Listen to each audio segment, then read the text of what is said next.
Okay, good evening. We are 2 days after Parashat Toldot. We saw the story of Yitzchak, that it's, in a way, it's a little bit of a repeat of what happened to Avraham Avinu, that was afraid to say that his wife is his wife. He had to say that it's his sister.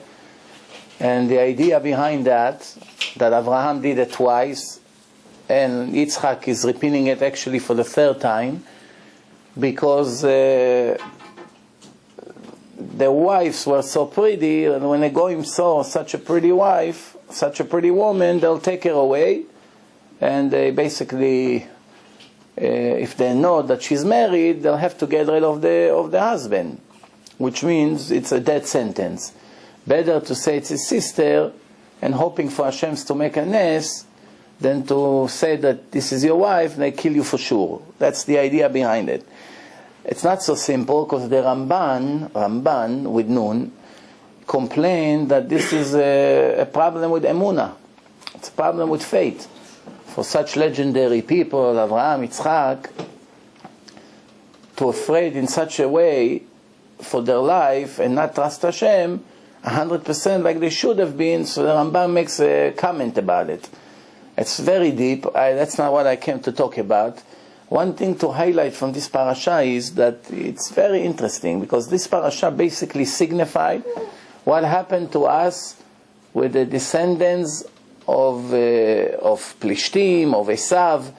Their descendants until this day, we the nation of Israel, and the descendants of Esav and the Philistines and all the rest, the anti-Semitism that we have for 3,300 years since we got the Torah until today, and this is actually prior to the acceptance of the Torah.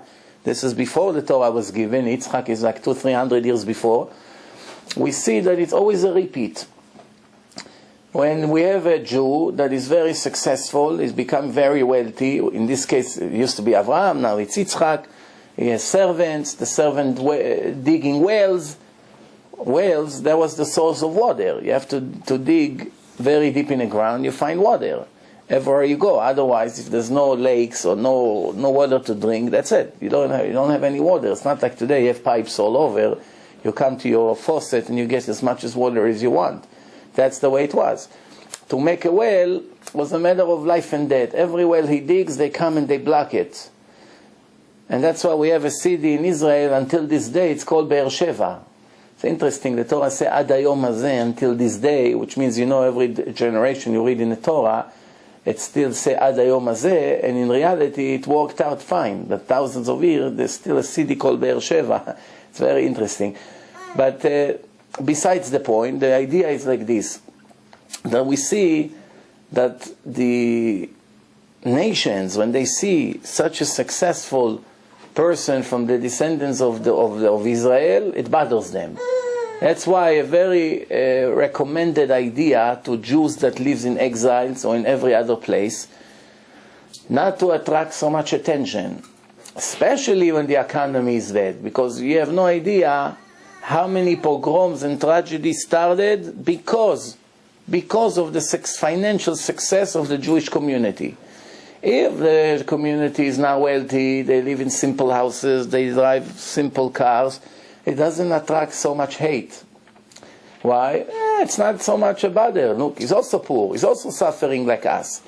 But once he become the landlords everywhere, he become the judge, he become the main doctors, he become the lawyer, he has businesses everywhere, you see Hebrews on the signs everywhere you go. They drive the nicest car, the ladies have the best jewelry, etc., etc.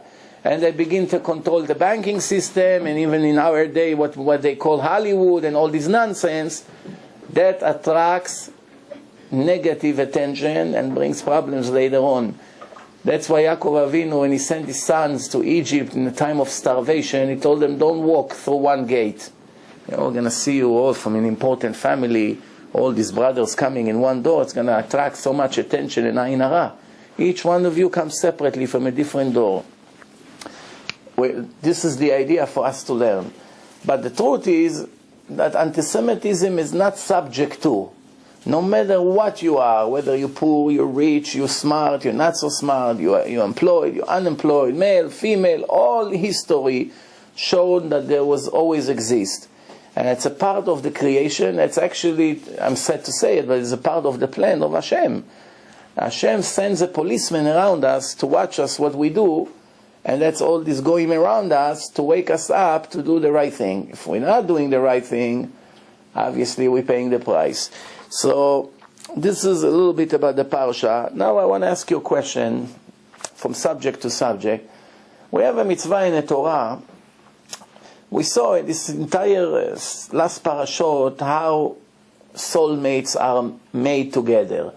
We see, Abraham is sending his servant Eliezer to find a wife for his son. And we see it's all around the well. The well was a place of supposedly hanging out. People have to come bring water. It was like the main store in town. Like you have a store, everyone goes there to shop. That's a place to find maybe a shidduch. Find somebody you didn't know. Then tomorrow you send a shadchan to this family and you ask if this girl is available for your son. This is how we do it today in our religious world, or in a wedding, or through professional shadchanim. But the old days, people meet by the well. It's an opportunity to find people because everybody has to come to the well. Cannot avoid it. I want to ask you a question. Speaking about marriages and relationship, we have a mitzvah in the Torah. It's a very important mitzvah. It's called Lesameach Chatan Vekala. When a man and a woman get married, the night of the wedding is a mitzvah to go and make them happy. Not to go and eat, not to go and just dance or to enjoy the music or the beautiful place where they make the wedding. That's not so important. What's really important doesn't matter where the wedding is, even if it's in a house or in a restaurant or in not such a fancy place. The actual mitzvah is to go and make them happy. Believe it or not, how the halacha called to make them happy, to say Dvar Torah there. To say Dvar Torah, to come to the Chatan and give him a nice Dvar Torah. Today we are so, I don't know the right word, rotten or maybe different word. You understand what I want to say. That when you get married and somebody come and give you a Dvar Torah, so listen, now why do you come to me now? I'm busy now with my wedding. You think giving me this speech now? And in the old days, the Torah was everything. It's like giving you oxygen. Whether you're married or not, you still need it. That was life. So what do they do today? One representative from the yeshiva say a nice short Dvar Torah for everyone. And everyone is yotze from the mitzvah. It's fulfilling the mitzvah for everyone. And of course, you dance with him and you show him that you care about him, participating in his mitzvah, in his simcha, showing, people remember me. There's also one more mitzvah to tell him that his wife is beautiful. Kala na'ava chasuda. Well, what a beautiful girl you picked up. The Gemara asks, what happened if she's very ugly? What happened? It happens sometimes, no? So, are you allowed to say something that is a lie?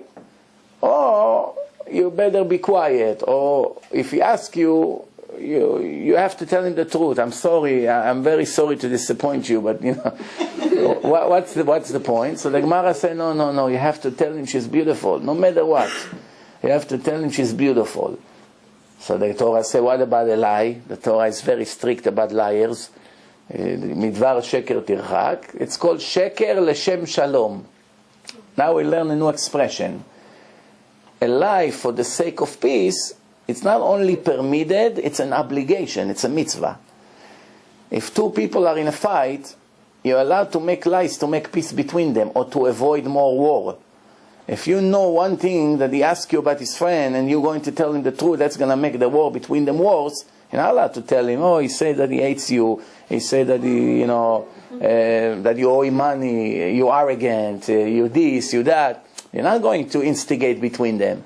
You have to say the opposite. You're allowed to say the opposite. Well, there's many proofs to it. There's not the time right now to prove.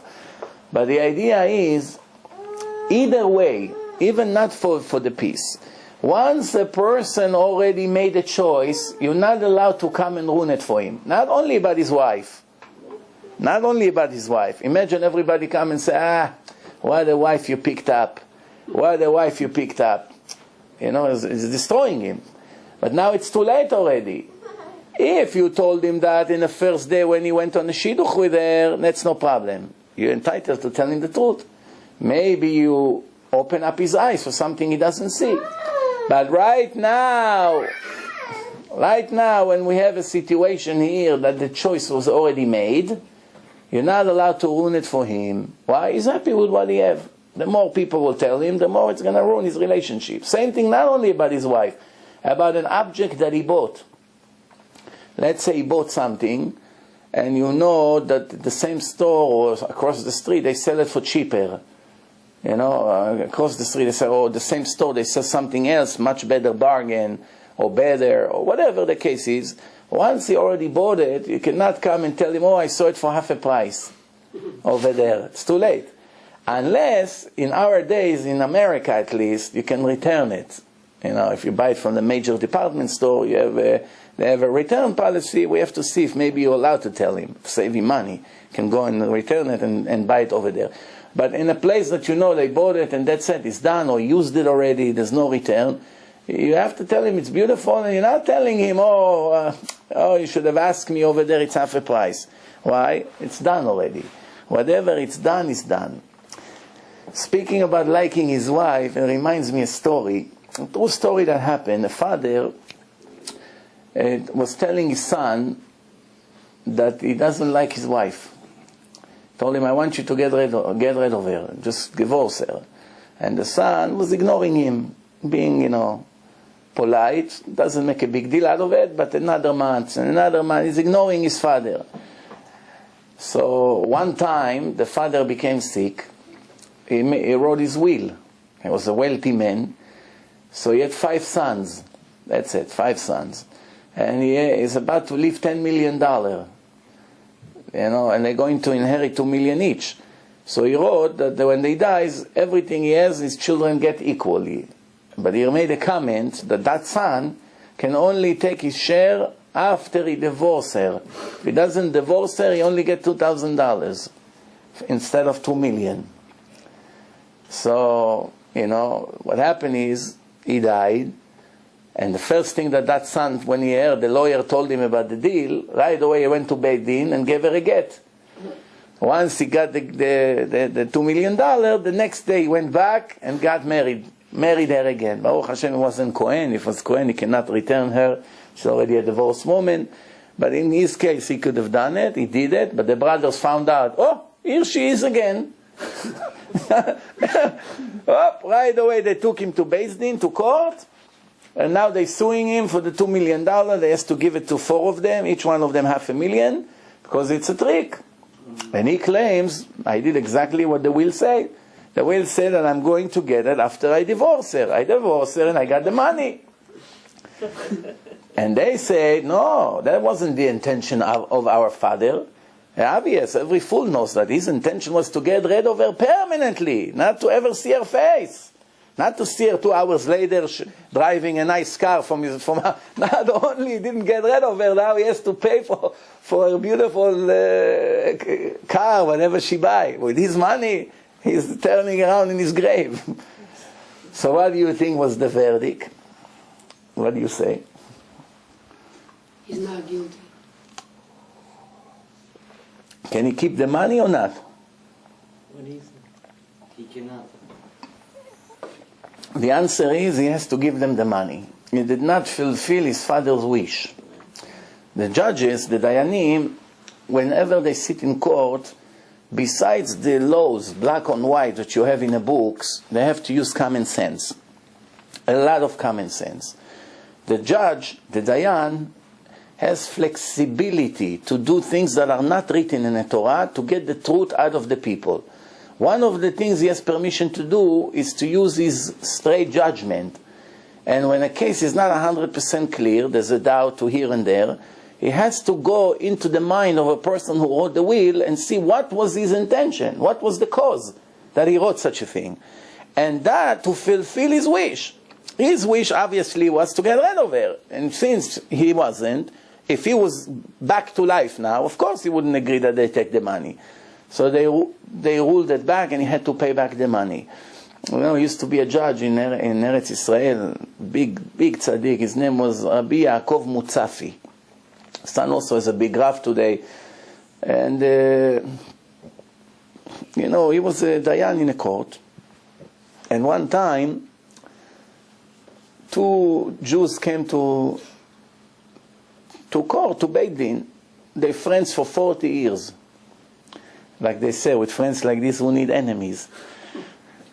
So let's call them for the story, Reuven and Shimon.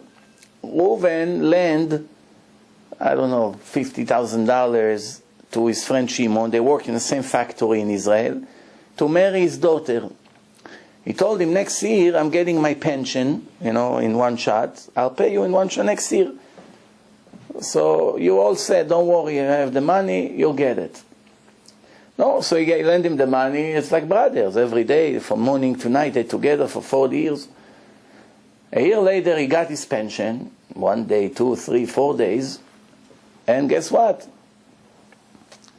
He's not returning the money. I started to get nervous. So he saw him. He said, hey, am I going to get the money? I'm also going to need to marry my kids. You have the money for me? So he said to him, what money you're talking about? So I gave you $50,000. What do you mean, what money? A year ago. He said, no. He said, you're getting old, my friend. I'm sorry. What are you talking about? He said, no, what? Are you playing games with me? Come on. He said, I'm sorry. You're my best friend, but I'm not going to give you $50,000 just because you say so. Where? Show me. I sign anything? Anybody saw? All of a sudden he became educated. He knows the laws. Show me a piece of paper. No matter what happened, this poor guy that lent him the money goes crazy. It's all his pension, all his life savings. Eventually they ended up in court. Now Rabbi Yaakov Mutzafi, he asked the person, do you have an agreement? Do you have any witness? Anybody saw? Was in a check? He said, no, I gave him a bag with cash. We were alone in a locker room. Nobody saw. We didn't want people to see the money, so I gave it to him. And he said, Lo hayu dvarim me'olam, never happened. I'm sorry. He's dreaming, he's lying. I don't know what's the story with him. Now the rabbi knows a person doesn't come and cry in court and become emotional for something that never happened. He has to be a real good actor to shake like this and go become red and sweat and cry and scream. And I gave you the money. How can you say? How can you do it to me? If it never happened, he needs proof. He has to go by the Torah, not by your feelings. So he told him, listen, I know that there's nothing against you. There's nothing we can do. But here in this Beit Din, we have a tradition. When cases like this come to us, when we're not sure who's right, and there's no documents, no witnesses, we call up a dead body, somebody who dies in the middle of the night. Tomorrow morning, you come here at 8 o'clock in the morning. I'm going to call Chevrat Kadisha. On the way to the cemetery, they have to pass through the court. We bring up the body to our room. I want you to hold the hand of the dead person, and you say a few sentences, repeat after me, and then if everything will be fine, if you're not lying, you can go. The guy said, what do I care? I'll touch a dead body, $50,000. The next day he comes, they bring a dead body, everything. They say, hold his hand. They say, now I want to warn you. So you have to understand, this is according to Kabbalah. If you lied, you're going to feel the hands of the dead person getting tighter and tighter on your hand. There will be a point that you're not going to be able already to change your words. You have to say the truth. Be careful. If you continue to lie, if you're lying and you continue to lie, you can drop dead here. It's not a joke. So the guy said, who are you fooling? The dead is going to hold my hand? Baloney. So as he said, repeat after me. I never received this money from Reuven. It never happened. I don't know what he's talking about. And in the meantime, he feels that the hand of the dead person really is getting tighter on his hand. Tighter and tighter. He gets to a point that it really hurts. Say, hey, listen, what's going on here? He said, I warn you, you think we're joking, huh? You have another few seconds to tell the truth. If not, once he's going to get to a certain position, you get a heart attack and die here. Started to get nervous. So he said, okay, I got the money from him. How much? 50,000. Where? What day? Where was it? Okay. He said, after, you sure? 100%? He said, yes, 100%. And he said, okay. Now you can get up. You can get up, he said. So it wasn't a real body. They covered him with linen. They made a whole show. They brought a coffin, like they're going to bury him. The Chevrat Kadisha people came. They carry it into the thing with the wheels. It looks 100% like a funeral. Maybe they even brought people who cries. They make it a real show. And that's how they got the money out of him. It's a true story that happened. That's how he got the money. There are other cases with the Rabbanim. How they used to get the truth out. One of the ways to get the truth out, they leave the room, they hide, and they leave the two people to fight. When they're alone in a room, right? Today there's cameras, even better, but even in the old days he's hiding, and he leaves them alone. So now they begin to talk. You're not embarrassed, this, through the conversation, or if it's 1 against 2, they leave the 2 alone. And they listen to everything they say. Same thing the police do here. They have all kinds of cameras. They put somebody in jail. They put a cop undercover inside his thing, and he gets information out of him. And he thinks his body. It's his friends. Hey, you can trust me. You can tell me. Well, I'm also a murderer. You can tell me. And that's through his confession. Later they find him guilty. So I started to ask a question. What's the point that we have an obligation to go and make the Chatan and Kala happy? Isn't it the happiest night of their life? Anyway, they're very happy. They don't need me to come and make them happy. They're happy to finally get together. They know each other for weeks or for months. They're going home tonight for the first time. So what's the problem? They need me to come make them happy? What's the point here? Why the Torah was so important for Hashem that we have to do this mitzvah? So what is it like? Let me explain something interesting. I'll give an analogy, a story. Mashal le'adam shekana kli za'av. It's like a person who bought a gold utensil. A gold jar or something like that. But it mixed with copper. It's not 100% pure gold. It mixed with copper. But he doesn't know really to tell how much gold and how much copper. He's hoping the most of it is gold. He bought it in some bargain store. He doesn't really know. So the only way to know how much gold and how much copper is to put it by the fire and melt it, or in certain way, with certain weight, they can tell which one is gold, which one is copper.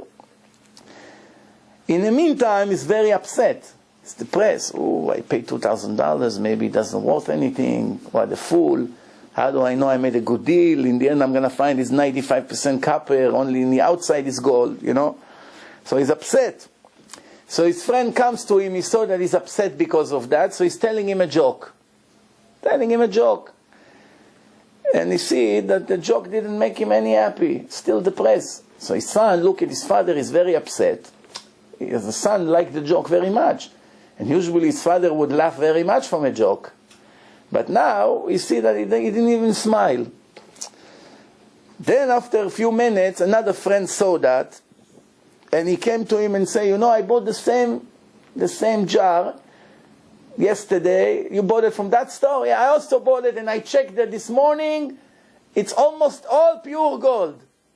Oh, right away, the depression disappeared. Wow, he's happy now. Now he's laughing at a joke from 5 minutes ago. So the son saw that.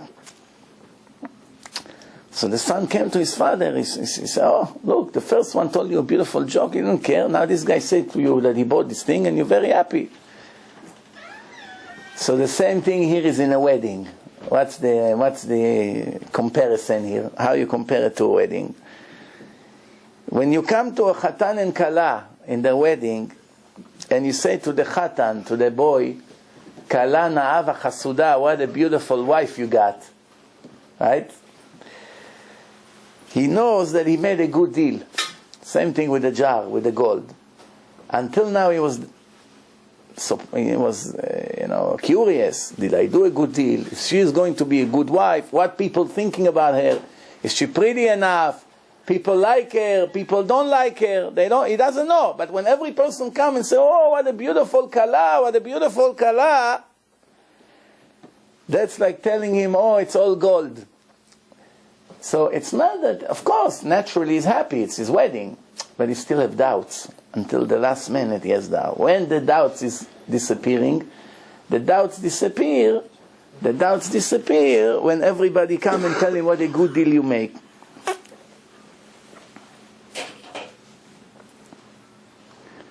You know, there used to be a rabbi, his name was Bet HaLevi. Bet HaLevi, like here, Bet HaLevi, the house of Levi. And Bet HaLevi, a very big Talmid Chacham, and his wife passed away. So now he's alone. So they're looking for another shidduch for him. He wants to get remarried. So one time he went to a certain town, and when we got to that town, they offer him a widow that her husband passed away with 8 orphans, 8 kids in a house. Imagine a house full of kids running, throwing things. Here's an older person, Talmid Chacham. They're offering him a woman with 8 kids. No, how many people you know in the world that they lost their wife, they're alone, their kids are older already, they're alone in a house, they offer them a widow with 8 orphans and they agree to get married. It's not so easy. So he saw her, and right away he agreed. He said, okay, I'll marry her. So his friends told him, Rabbi, you sure you want to do such a thing? You have to raise now 8 kids. You finally finish with your own kids. Until you marry them, until you taught them Torah, you're going to start all over again with 8 kids that are not even yours? So listen to his answer. Listen good. He said to them, there is a mitzvah in the Torah when a husband runs away and leaves his wife without a get. She's called aguna.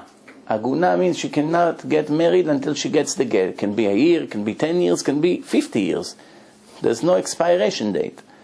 As long as she did not get the get, or he died, if they found him dead, that's a different story. Now she's free. But as long as one of the two did not happen, she never got the get, or he didn't die, she cannot get married. The beautiful years of her young age is disappearing slowly. She's 30, she's 40, she's 50. By now, no, what's the point of getting married? She's an older woman with a cane. She missed her beautiful years. But that's the Torah, that's the halacha. You're not a free woman. You belong to a man. You cannot, no other man can touch your finger. That's it. No, so he said to them, the Torah said, since it's such a agony, such a sad story to leave a woman like this and not give her a get, it's a very horrible thing to do. Every person who can do anything he can to release her from that wicked husband of her, it's a very big mitzvah. So if somebody come and convince him in any way to give her the get, and he released her from him and allow her to get married again, what is it like? It's like it's helping to build Bet HaMikdash. That's how it counts. This is such a big mitzvah. It counts for you like you build a part of the Bet HaMikdash, of the Holy Temple. That's how important it is. So Bet HaLevi said to them, if I won't marry this woman with her 8 kids, nobody will marry her. So she's still like aguna for the rest of her life. She's stuck like this. So why can't I do it? I will marry her, and I'm going to get her out of her status. She won't be aguna. She'll be married. So it's like for me, building Bet HaMikdash. For the sake of heaven, it's worth it for me. Plus, there is another mitzvah here. If you raise an orphan, it's not your kid. You adopted him. An orphan. His father died, his mother died. You took him, his parents died. You took him and you raised him like he's your own son. Besides the chesed that every second of your life it's kindness, you feed him, you walk him, take him to the doctor, you make him sleep, you buy clothes for him. Almost every minute of your life is chesed. It's like you're busy with chesed, and it's not your obligation. It's your choice. Not your kids, you're obligated. That's it. Your wife, you sign in a ketubah, you're obligated. This is a choice. So every second is a chesed. But what is it? The Torah said, the Midrash says, it's in Midrash Shmot Rabbah. We have Midrash Rabbah, Bereshit, Shmot, Vayikra, Bamidbar, Dvarim. So it's in Shmot, and Parashat Mem Hey Vav. Over there, if you want to find the source. HaKadosh Baruch Hu showed Moshe Rabbeinu all the treasures, all the rewards of all the righteous Jews of all time, and what treasure belongs to what mitzvah. So for instance, you show him, you see, this treasure, we're talking spiritual treasure. It's for keeping Shabbos. This treasure for eating kosher. This treasure for doing kiddush. This treasure for tefillin. This treasure for modesty. Everything belongs to man. Then he saw one treasure is shining more than anything else. Mamash bright. So Moshe asked HaKadosh Baruch Hu, I see this treasure is important. Probably for a very big mitzvah. Hashem say yes. For a very big mitzvah. So what is it? Say, raising orphans in your home. For someone who raised orphans, this is his reward. Which means it was the highest reward for raising him. Well, you know, it's amazing. So guess what? Why am I telling you the story of Bet HaLevi? For those of you who know this family, Bet HaLevi, Soloveitchik, they brought so many big, huge, giant rabbis in the last 80 years. All of them came from this shidduch that he married to her. They had more kids on their own. And from that descendants that they established, all these famous rabbanim of Mishpachat Bet HaLevi, that in every yeshiva you have their books, came from the second shidduch, that he agreed to marry her. HaKadosh Baruch Hu saw what a beautiful thing he did. And obviously, Baruch Hashem, it paid off in big time. Then, another question. There's a question. You know, the Torah said that if a person went and took a woman and forced her to do something without her agreeing, today, in Israel, he's going to jail 2-3 years, and that's it. They send him back to the streets. America, maybe he's going to get 10 years in prison, 12 years, a little bit more strict here. What is the punishment of the Torah? The punishment of the Torah is thinking about this woman right now. Since this woman, she's not already available to the market of the shidduchim like she was before, her value went down, because, you know, first thing that people ask, if this woman is kept well or not. If she was already with another man, nobody wants her. Today, nobody cares because it's very hard to find women like this. But in the time of the Torah, maybe out of 1 million girls, you had 2 or 3 that when they got to their marriage, they already been with a man before. It was a very, very rare thing, even by the Goyim. The Goyim kept it because they knew without it, it's impossible to get married in a good shidduch. So, the question is, if a man did it, what does the Torah say? He has to pay 50 kesef, I don't know, like $50,000 today, let's say, to her father, compensation for what he did to him, that his daughter now is going to have difficult time to get married. It's not enough. He's forced to marry her, if she agrees. If she has nightmare by looking at him, she doesn't have to. But they tell her, okay, since now it will be very difficult for you to get married, nobody would want you. Nobody, because you lost your value. Because of that, we will force him to marry you. And you learn to forgive him after a few months. It's going to be your husband. After all, he liked you. We're not talking about the psychos that do it because they're mental. Talking a man that had passion to this woman, and that's what he did. So after all, he likes you. You know, give him a chance. He'll make tshuva. He'll marry you. Your father will be a rich man. You can marry him. That's your choice. You don't want? Goodbye. That's it. Question is now is the question. This is now to explain the situation. Now my question is like this. What happens if he's already married? And if he's Ashkenazi? And if it's in the last 1,000 years? Why it's important? Because if he's married and it is an Ashkenazi man and it's in the last 1,000 years, what? He has a cherem of Rabbeinu Gershom applies to him. Rabbeinu Gershom made a decree 1,003 years ago that a European Jewish man cannot marry more than one wife. That's it. They cannot handle one. They're better off not try to have a second one. First manage with the one you have, then we worry. But decree, no one is allowed. Not that it was a common thing. Most Jewish men never wanted to begin with to marry more than one wife. And even if they wanted, it needs the approval of the first wife. That's why in a Sephardic Tuba, a man swear to his wife that he will never marry a woman without her agreement. She has to approve it. So I say, come, darling, here. You like her? Give me the approval. Come on, please. This looks ridiculous. But that's how it is. You sign in a ketubah. Obviously, this signing, that you sign in a ketubah, that you nishba b'shvuah chamura, with a handshake is shvuah. Handshake without words. If you just agree on something and you shake hands, that's it. You bind it to it. So, because of that, that person cannot do it. But the truth is that it saves many marriages. Right? Because sometimes the situation between a husband and wife is not as great. They have ups and downs. Sometimes it's great, sometimes a bad week comes and a bad month comes. What happened when the man is furious and that's it, I had it. I'm leaving and goodbye. And what happened now? He cannot get married because he already signed that he will not get married.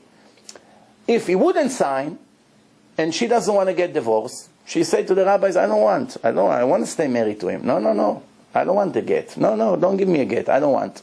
He said, no, take the get. I already have a new girlfriend. Take the get. No. Now he's stuck. If he doesn't sign the ketubah with handshake, he goes and gets married another girl. Well, he has a wife here and he has a wife there. What can you do? It's not violating any rule of the Torah. Torah allows the man to marry more than one woman. That's why they have this shvuah in ketubah. Ashkenazim, they don't need to swear. Right? They already bind it to this cherem. You do it, you isolate it. You cannot enter the shul. You cannot enter yeshiva. Nobody can do business with you. Your life become a nightmare. Nobody will dare to do it. Now here is a person who raped this woman, and because of that, is forced to marry her from the Torah. But Rabbeinu Gershom made a cherem. Wow, we got stuck here. No, what do you say? How could he do that? Like, how could you say something? How could you go? Because even though Rabbi Gershom was a great man, and obviously I've heard of it, but if something is from the Torah, can you go against the Torah? First of all, you ask a famous question. Your question was asked by big, giant rabbis in the last 1,000 years. And the answer to it is that the Torah gave the Chachamim. Rabbeinu Gershom wasn't just another Chacham. He was the chief, the head of the Gola, of the exile, the rabbi of all European countries. He wasn't just the rabbi of one Germany or Poland or Russia.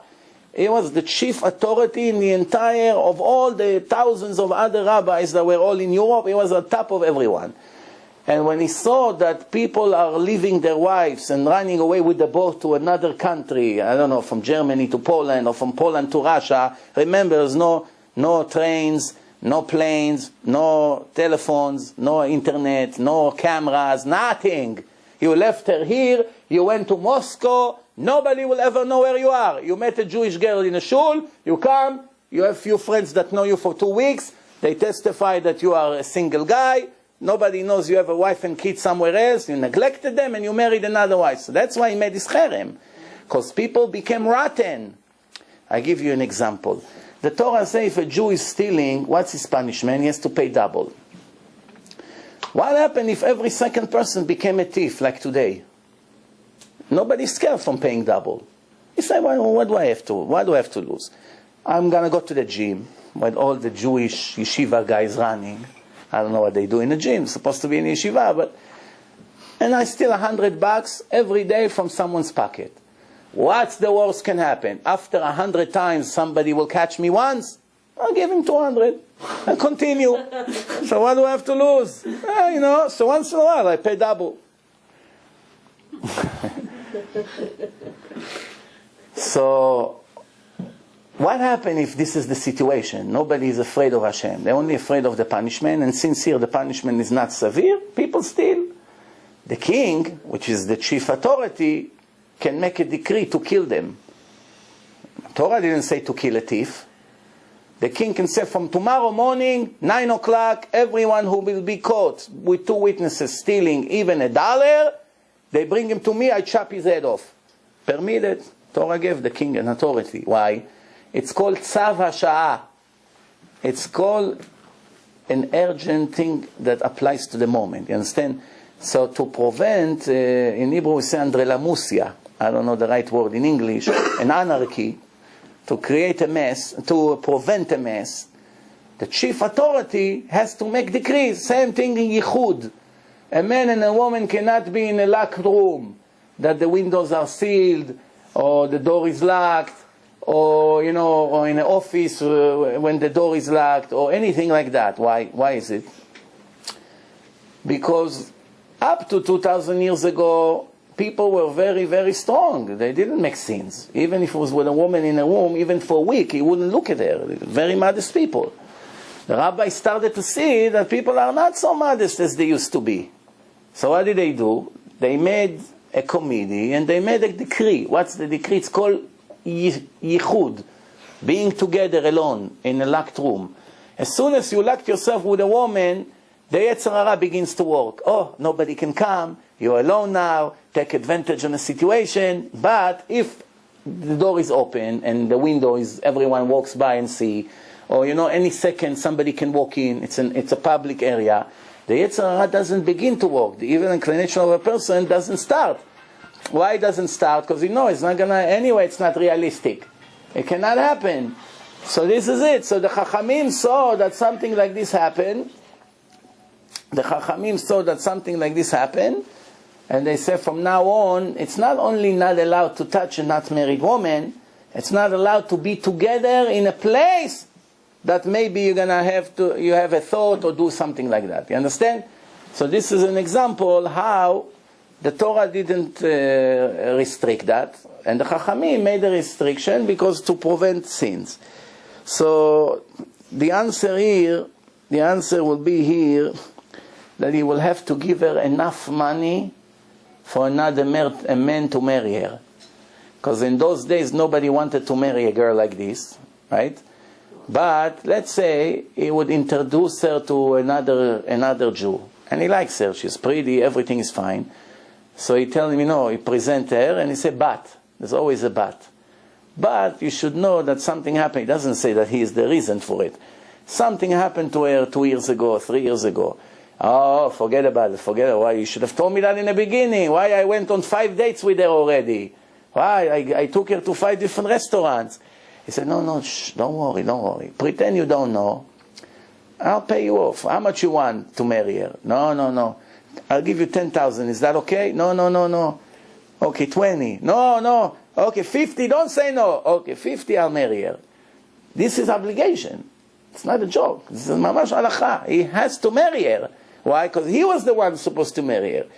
That means by him marrying her is actually saving her. It sounds very primitive. But remember, today, a law like this could not last for a minute. What woman would agree to marry a man that did such a thing like this? We have to go back 2,000, 3,000 years. A woman like this is worse than a death sentence for her. Not like today, the women brag about it. I was a girlfriend of this guy and that guy, and she comes on the television and brag about all her prostitution acts. The world is corrupted. Everything is crazy what's going on here. In the old days, people would hide. That's it. If my life is over. We continue. We have a case here, a pregnant woman in the 27th week of her pregnancy. When they check, they saw that she has few babies, 3, 4, whatever, And then one of the babies is in a serious condition, under tremendous pressure. So the doctors has to make a decision what they do now. If they do a cesarean, it's only the 27th week of the pregnancy. So the other babies are subject to brain damage. They can either become blind or have a defect in their brain, or they can get saved. We don't know. There's no way to know 100%, but it's increasing the risk by a lot. Or they live the pregnancy like that. That baby will die. The one who is under serious condition, he will die inside. And later, when they deliver it, they bury him. That's it. So one died, and the other 2 or 3 made it. So the question is, what the doctor is supposed to do? If they want to save the life of that baby, they have to open her stomach right now. the Torah obligates us to try to save this baby, risking the condition of his brothers. It's no guarantee they'll die, and no guarantee they'll become blind or brain damaged. No guarantee. But there's a chance, 30, 40% chance. And one of them at least will get damaged. So the question is a Jew has to sacrifice one of his organs to save the life of another Jew? That's the question. A person is obligated. Let's say a person, his both kidneys don't work. Let's say he has a week to live, unless if he's going to get a transplant. So if we say that every Jew is obligated to give him a kidney, obligated, if not he's going to die, and you with one kidney, you're not going to die. So the law would be that we can send the police to catch the first person on the street that has a match and give him a few punches, put handcuffs on his hand, bringing him to the operation room, operates on him and take a kidney and give it to him. Nobody asks you. It's an obligation. Save the life of a person, no, without asking you. We're just taking, like they do in China. In China, they do it in different ways. They take organs from people, prisoners, they just take them, they steal. And there's a few countries like this that they still live in a very, very cruel societies. You know, in hidden rooms, things that they do to people. So what do you think? What's the halacha? The answer is, you don't have to give any organs of your body to save the life of another Jew. Therefore, over here, the same thing. Since you're going to save one baby, maybe, but you're risking the others, you sit and do nothing. Whatever happened to him, maybe he will make it. It's under risk right now. Maybe they'll make it, maybe not. It's called shev ve'al ta'aseh adif, because you're not allowed to kill and to damage with your hands. You leave the situation as it is, and whatever Hashem wants, that's what's going to happen. Now we have a similar question. This is all real questions that happen in life. What I bring you, it's one after the other. In Johannesburg, in South Africa, there's a Jewish doctor, and in a hospital where he's practicing, they received a new machine that, revive people who are basically dying. They connect this machine to them, and the machine pump life to them somehow, and some of them make it. It saved their life, and one day they get out of the hospital and breathe on their own. It's a very, very expensive machine. The hospital has only one machine, that's it. So now the doctor got instruction from the hospital that only to connect healthy patients to this machine. What does it mean, healthy? Patients that don't die anyway. Like if a patient has a very serious cancer, is going to die in 3-4 months anyway, if you connect him to this machine, it takes hours. The process can take days. Now what happens if they bring a healthy patient just needed, tomorrow he can get out of the hospital or in a day or two. It's going to save his life and he's gonna live many years. But here you're connecting a guy to the machine, so you give him extension of another month to his life, but he's going to die anyway, one way or the other, from different reasons. So the instruction of the hospital was only to connect to this machine people who are not sufani. Sufani means that his life is coming to an end one way or the other, because of a certain disease that he has. So this Jewish doctor now has a dilemma. He's religious. He sent a question to the rabbis in Israel, am I doing the right thing or not? I have a guy, comes to the hospital, no other patients are coming yet, but we know that every day we receive few of the patients, and we connect whoever we can. Now, right now there's no other patients. There's only this chole, these patients that are going to die in 3 months anyway. I want to connect him to give him the ability to live 3 months and not to die today. And their instruction is, I'm not allowed. So I'm basically leaving him in a hospital to die in a few hours. But if I connect him, it's almost guaranteed that 2-3 hours later, a patient will come that can live 70 years from now, and because of that, he's going to die. Because of these patients. So obviously the common sense is, who should you save first? One who has a chance to live longer life, no? For instance, if you have 2 people are in a suicide bomber explode in a place, and you see a 13-year-old boy laying down, he needs immediate help, and you see an 80 years old man next to him, who you have to start reviving first? 13. The 13, no? This man lived his life. How long is going to live? Another 2, 3, 5, 10 years. This kid technically should live a long life. Not that I don't want to save him also. I have to save him also, but what's the priority right now? I have only 2 hands and 1 mouth. I have to give him air, you know? So I have to start with the younger one, right? This is the common sense. But what happened in our situation, what does the Torah say? That you have to take care of the mitzvah that you have right now in your hand, regardless of in 2 hours you're going to have a greater mitzvah. Right now, this mitzvah is in front of me. They brought to my room, a patient is going to die in 3 months, we know it.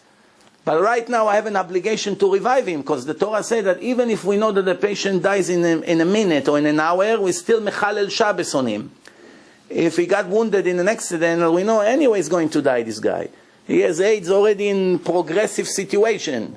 Everybody knows him, he's famous. But now, something happened to him, I have to violate Shabbat to save him. Right? How come he's going to die anyway in a week? It doesn't matter. Every second of a life is eternity. A person can achieve a lot in 1 minute of life. So we're not calculating. The Torah says this is what you have to do. So here, even though he's going to die, right now I have an obligation. In 2 hours, somebody else would come. So what's the solution? What do you think is more important? But by connecting him, a healthy person will die. But do I have permission to wait 2 hours knowing a patient is on the way? Or right now the mitzvah is in my hand, so I have to do this smaller mitzvah knowing I'm going to lose a bigger mitzvah in 2 hours? What do you think? You should do it now. This is a very hard question. It's not a joke. What do you think is the answer? You should do it now because you don't know what's going to happen. So there's big arguments. The halacha is that you have to leave the machine like the management say, for the people who can get longer life.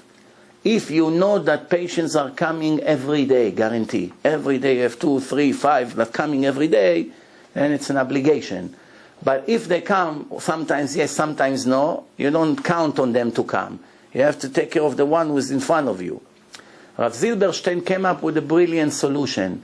He said, make the machine works in timer, with a timer. I don't know, every 2 hours it shuts by itself. 2 hours, so I'm connecting you 2 hours. If no other patients came in the next 2 hours, I'll extend the timer 2 more hours. If no patients come, I extend the timer 2 hours. So I'm not shutting the machine. I'm not killing him. It's timer. You understand the point here? Yes, I have an obligation to try to save him. But if I have a one that right now is in front of me, so now both of them are in front of me, when the machine disconnects him, I can take it and save this one. You understand? Because I didn't disconnect him. But without the machine, I don't have permission to take the oxygen away from him and kill him to save another person. En dochim nefesh mipnei nefesh. It's very, very interesting. There was a question here in America about 20 years ago. 2 Siamese twins.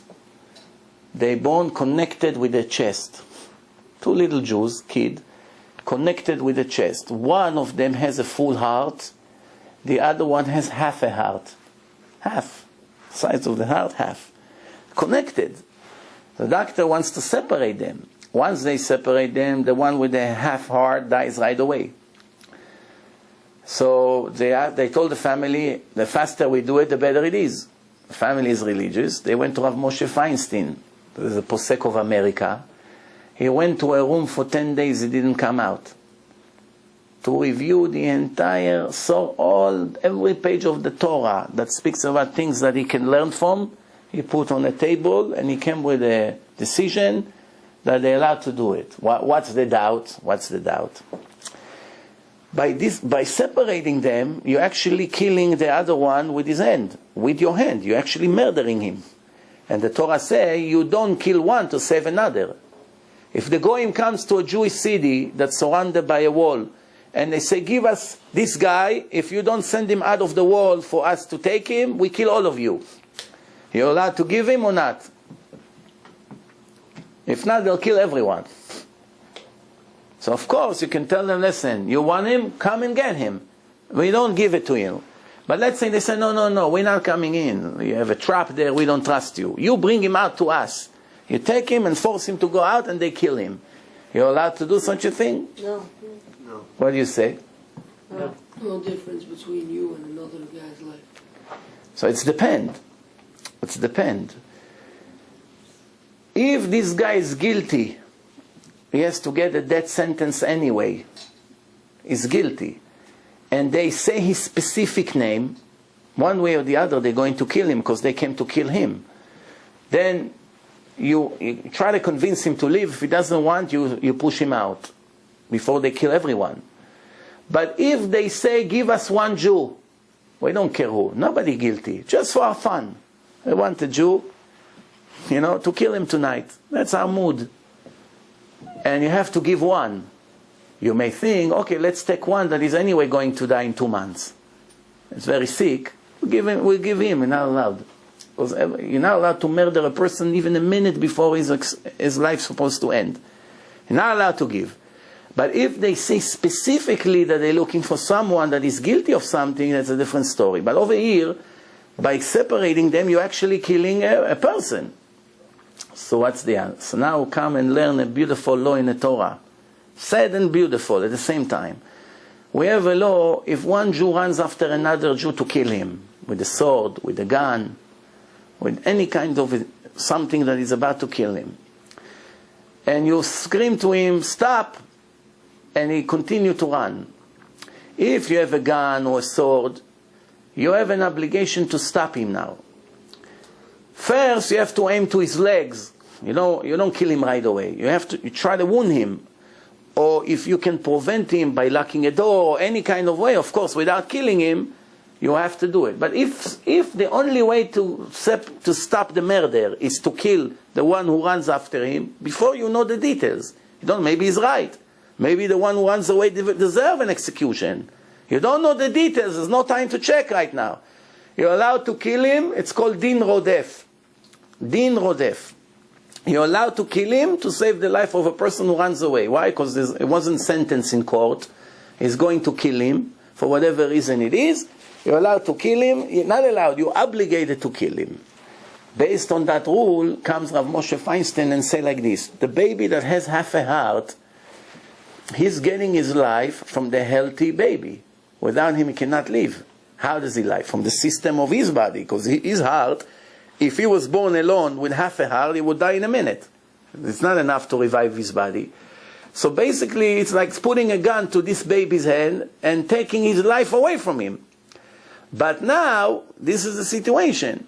Since he cannot live on his own, he's considered already dead. So all you do is giving the life of this kid that is healthy, which he has life. So now here is the dilemma. Listen, it's getting beautiful. The dilemma is like this. The Torah says if a woman is about to give birth and the baby doesn't come out. Remember, they were not advanced like today. It's midwives. And the baby doesn't come out and the wife's life is in a risk. Her blood pressure goes up, she's red, she has fever, I don't know. She cannot breathe. Another 3-4 minutes, the mother will die. They have to get a decision now what to do. And the baby doesn't come out. Something is stuck, whatever the case is. What's the halacha? The baby is rodef after his mother. The baby is risking the life of the mother. The life of the mother is in front of us. The baby didn't come out yet. The halacha is you're allowed to take the baby out in pieces, which means you kill him. Like that's what they do today in abortions. They chop him to pieces and take him out to save the life of the mother. But if the head of the baby came out, you're not allowed to kill him anymore. That's it. Because this is life and this is life. Nobody gave you permission to decide who would live. So let me ask you a question I don't understand. If the head is inside the womb, still a live person, no? Well, we see today after 40 days in a sonogram, the baby has a pulse, he moves. We run and scream, abortion is murder, everywhere we go, abortion is murder, So what's the difference if his head is inside or he came outside? If I take a garbage bag and I put a baby inside, I'm allowed to butcher him because he's in a bag? But if he comes out of the bag, I'm not allowed. That's what all these doctors who make an abortion, that's what they say. Oh, inside you can kill, it's nothing. But he comes out, of course they won't kill him. If she already gave birth, it's not going to kill him to pieces, right? But when it's inside, they kill. That's what they do. So what's going on here? Only when he take his head out? No. That's a dilemma. Now we have a Siamese twins, they're connected together. Who gave you permission to decide who would live? Once he took the head out, it's 2 lives. But I don't understand. When the head was in, it's not 2 lives? What's the difference? I tell you the truth, many years ago, when I didn't know that much, this question bothered me a lot. Because I was thinking to myself, maybe it's a proof that abortion is legal. Because you see inside, they chop him to pieces to save the life of the mother, which means the life inside is not as good as the life outside when the head came out. But then when I learned over the years, I saw what a foolish thought I had. The abortion is a complete murder because according to the Torah, even spilling seed for no reason is a murder. It's like a genocide. Before there's life even. It's only seed. It's already a horrible sin. Not to talk about that the Torah said that after 40 days the baby is a full person. After 40 days it becomes a complete person. Pulse, he's tasting, he's thinking, his nerve system is thinking. It's a complete person. So coming back to our question, so what's the difference if he's a complete person? What's the difference if he took his head out or not? It's life and a life. No. Because as long as he's inside his mother, he connected to the cord, and all his life is thanks to his mother life. And he came to risk her life now. That's why we disconnected him from the source of his life. He's living thanks to his mother. He, without his mother, would be dead. But once the head came out, the second that the baby takes his head out, what happened, the Gemara says? All the open holes closed, and all the closed holes opened. That's what happened. This is one of the amazing miracles in the creation. In a millionth of a second, there's changes in the body of the baby, that the cord that connects to his mouth, that cord, when they take it out and they disconnected it, what happened? Obviously, he should have choked. Because now the cord, they take it away, he cannot breathe, the baby should die. But his mouth opened up, and right away he takes milk. The whole system changed. There's changes in the system. Also his bathroom. When he's inside his mother, he doesn't go to... if he will make bathroom inside his mother's body, she'll die from infection. So it's blocked. Once he comes out, it opens up. Same thing, urinating system. It's amazing. The whole thing, how it's all changed in a drop of a second. Once he took his head out, he's living on his own. He's alive. When he's inside, he's alive, 100%. He's pulse, he's thinking, he's listening. He feels his mother's feelings. If she wants to take a cigarette, he shrink. He's 100% alive.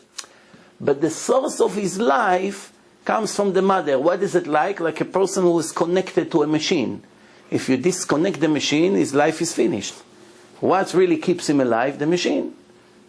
That's, by the way, a big argument between the rabbis a year ago in Israel. The rabbis were arguing, what happens if a person is about to die and they want to take parts of his body and donate to other people to save their life? So his brain is dead, and they want to take his heart and give it to another Jew to save his life. But by taking his heart, you're killing him instantly. Not that he won't die. By tomorrow he'll be dead anyway. There's only a few hours time to take organs out of his body to save other people. The chief rabbi of the Sfaradim, Rav Ovadia Yosef, said it's a mitzvah. He's dead anyway. What keeps him alive is the machine. The machine extends his life by a day or two. And in that period of time, you have enough time to take parts of his body and transplant them to other people and give them life. Otherwise, they also die. So he died, and he will die, and he will die. All of them will die. So at least since this guy is a lost case, let's take 2 or 3 organs and give it to others, and we save their life. Common sense, no? Comes the chief rabbi of the Ashkenazim, Rav Eliashiv, say, no, it's a murder. Even though it's true we're saving lives of others, but who gives us permission to kill him? So why it's the argument? Rav Ovadia doesn't know it's a murder?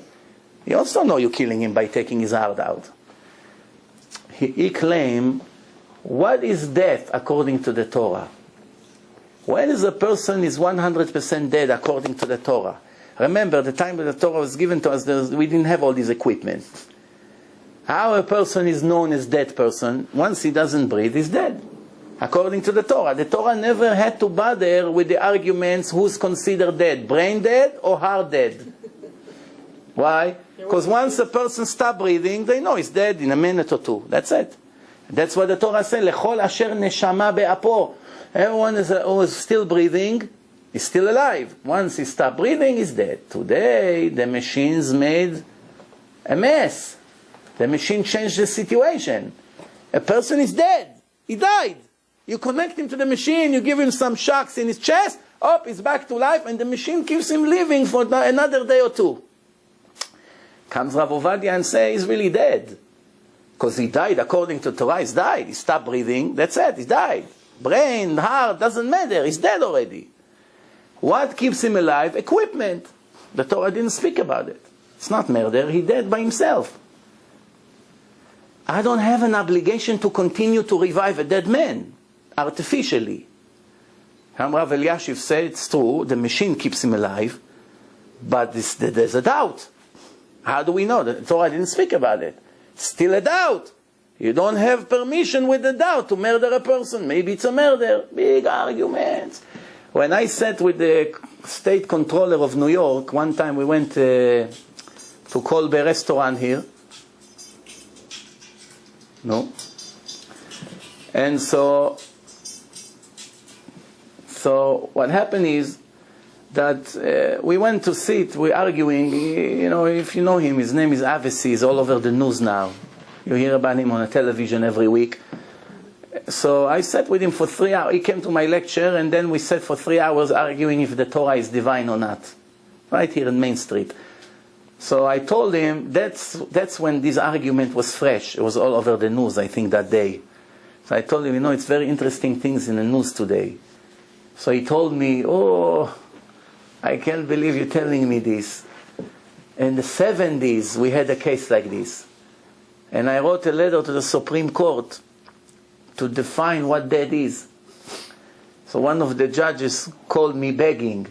He said, Alan, why are you putting me in such situation? You want me to be God, to decide what's life, what's dead? Please withdraw this question. Don't make us decide. Nobody wants to decide. Not here, not in a court in America, not in a court in Israel. The doctor, everyone ran away from this question. Who's considered dead? Brain dead? Heart dead? Cannot breathe? The equipment got us all mixed up. And according to the Torah, if you cannot breathe on your own, that's it. But with the equipment, we have some doubts here. Now,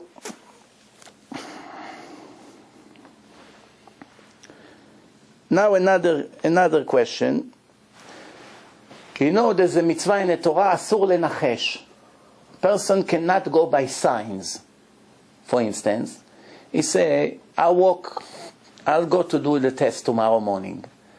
If I'll miss my bus, then it's a sign I should not do the test. I don't take a cab. If it's going to be a sunny day, then I'm going to go to the test. God, give me a sign. Sunny, I'm doing it. Not sunny, if I see a black cat crossing the street, that day I keep myself in the house, it's for sure an accident. If my husband will wear his white shirt tomorrow morning, it's a sign that I have to go with him to work. If he wears his blue shirt, it's a sign I have to be in bed all day. All kinds of nonsense like this. Right? Many of us go by signs.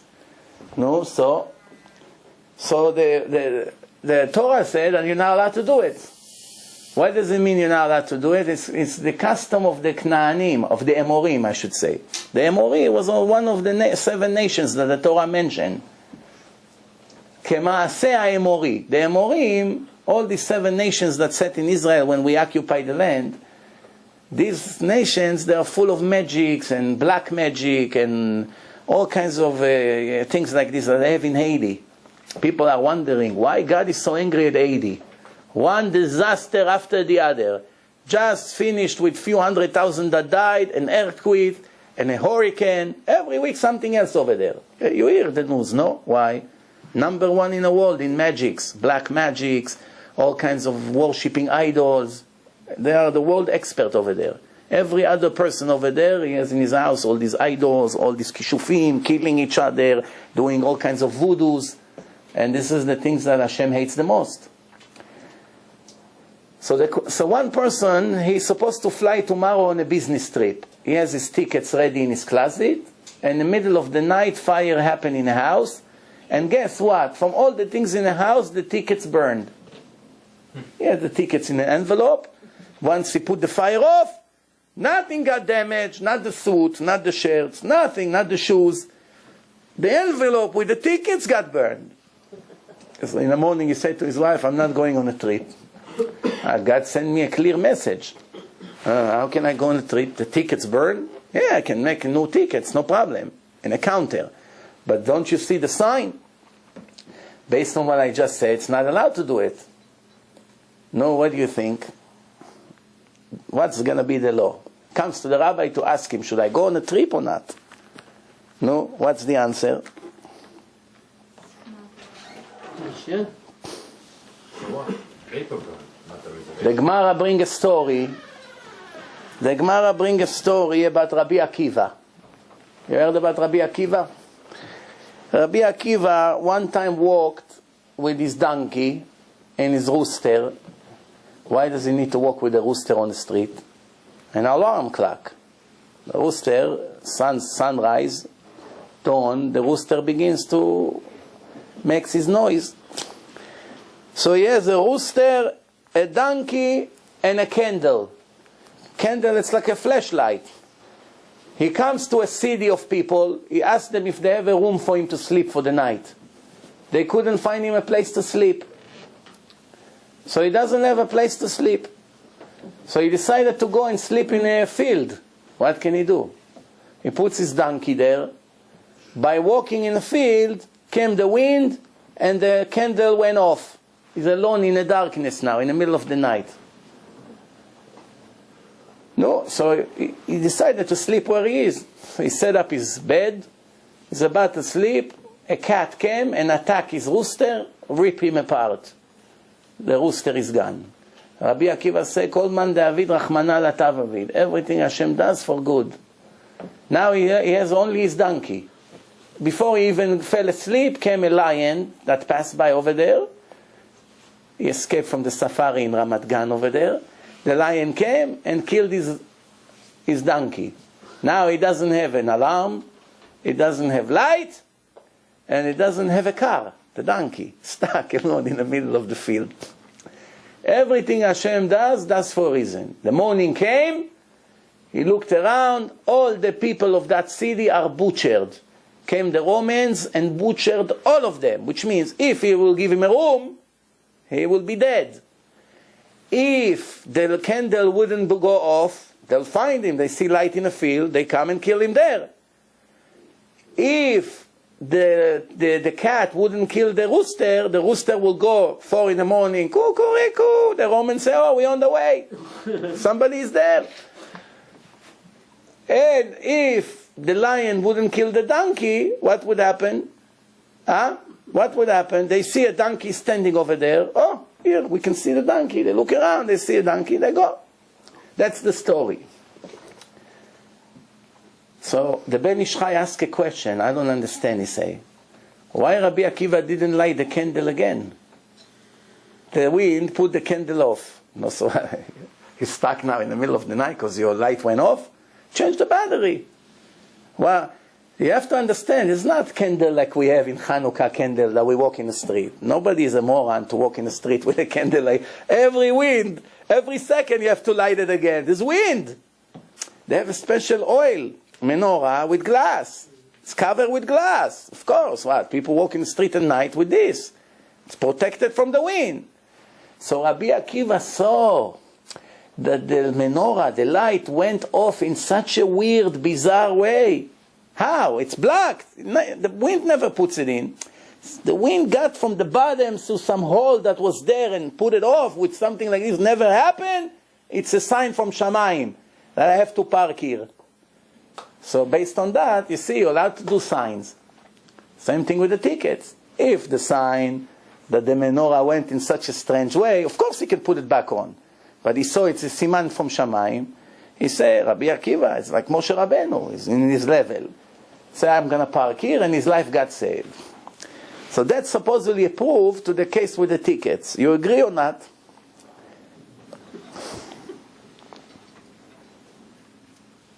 I give you another Gemara.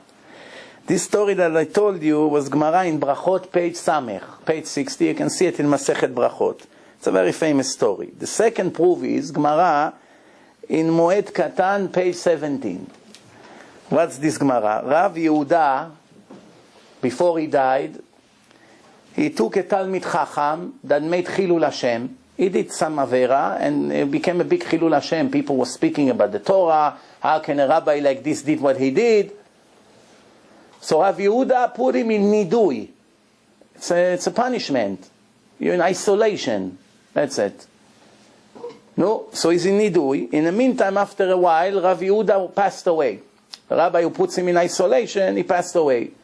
So now this Talmid Chacham showed up in the yeshiva.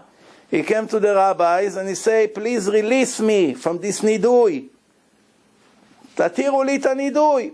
So Rav Ami was there, one of the big rabbi in the yeshiva. He agreed. Okay, it's a sign, the Rav that put you in Nidui is passed away. We're not hurting his feeling, we're not overruling his decision. No, so no problem. Okay, let's do it. All of a sudden, one of the rabbis there, his name is Shmuel Bar Nachmani, got up and said, I disagree to take him out of isolation. He should stay in isolation. Ma shifcha shel bet Rebbe? What's the servant of Rebbe? They put her in Nidui 3 years, not a day less. And she was nothing. She wasn't a rabbi. She's not a Talmid Chacham. Somebody like you that did what you did, knowing all the Torah by heart. Minimum, you have to finish your isolation at least 3 years. So, all of a sudden, Rabbi Zera got up. Listen to this, it's beautiful. Rabbi Zera got up and he said, I agree with him. But a minute before, Rabbi Zera said, like Rabbi Ami, okay, let's take you out of isolation. When this rabbi got up, he said, I agree with him. So I asked him, what happened? You changed your mind? He said, when is the last time you saw this rabbi here in the yeshiva? Years ago. Once every 10 years we see him one day. He's not learning in this yeshiva. Today, accidentally on his trip, he was visiting us. If the day that we have to reach a decision, if to release this guy from his nidui or not, all of a sudden he show up, and from all the hundreds of people here in the yeshiva, is the only one who got up and said what he said. Don't you understand that Hashem got him here for a reason? From Shamayim, they don't want him to get out of his isolation. So this is a sign. If he was there every day, they argue with him. No, you say this, we say that, we decide to take him out. But it's somebody who came once every 10 years. Imagine we're sitting here, and for the first time in history, a person showed up and he has something to say. We never saw his face before. It's not an ordinary thing here. It's something weird, strange. So the answer to this is like this. Jews are not allowed to go by signs. It's a sin from the Torah. It's like eating pork. If a person say, oh, if tomorrow this and this will happen, then I won't go. If this will happen, I will go. If the phone will ring in the next hour, I'm giving tzedakah to the guy who comes. If the phone won't ring, I won't give. He's not allowed to do it. It's a sin from the Torah. Mamash, a sin from the Torah. But if you see a matter of hashgacha, supervision of Hashem, something very unique, it's not ordinary siman, if it's going to rain or not. This is things that happen all the time. This is a very strange way, 1 in a million. Then you see a sign from Shammai. You cannot be blind. Now I'm going to tell you a story that if you came to the world just to hear this story, it was worth it for you. Story of Hashgacha. Hashgacha, 100%. It happens to me. It's not from the Gemara. It happened last Tuesday, 6 days ago. I come home in the afternoon, I get in, I see my wife is holding the phone in one hand and the credit card in the other hand. Typical scene. Not by me. By me, the credit card is sleeping in the closet, Baruch Hashem, for a long time. That's why it attracts my attention. My wife with the phone and the credit card, something is fishy. So I come closer. I said, what happened? So she said, I was thinking to myself, maybe she forgot to say, pay a bill. Now there's no time to mail it. That's what I'm thinking. So she said, we have to order new checks. Well, we have a few more checks left. That's it. We ran out of them. I said, oh yes, so where are you getting them from? She said, from the place we got them 3 years ago. Yeah, I see they have an advertisement here. So I said, how much you ordering? How many? She said, 375. So I said, how much they charging? She tells me $83. I said, what? 375 pieces of little papers, $83? Doesn't make sense to me. Especially when 3 years ago we bought 1,000 for $25. It went that expensive? I said to her, it doesn't make sense to me. It includes shipping, this, that. It doesn't make sense. Give me 5 minutes, hang up. Let me check. I come to the computer, I put print checks. You can go and try it. 10,000 names of companies came up, at least. Hundreds of full pages. Thinking to myself, what, every other person in America is printing checks. Everyone has computer, he wants to make money, he puts an ad, free ad, what?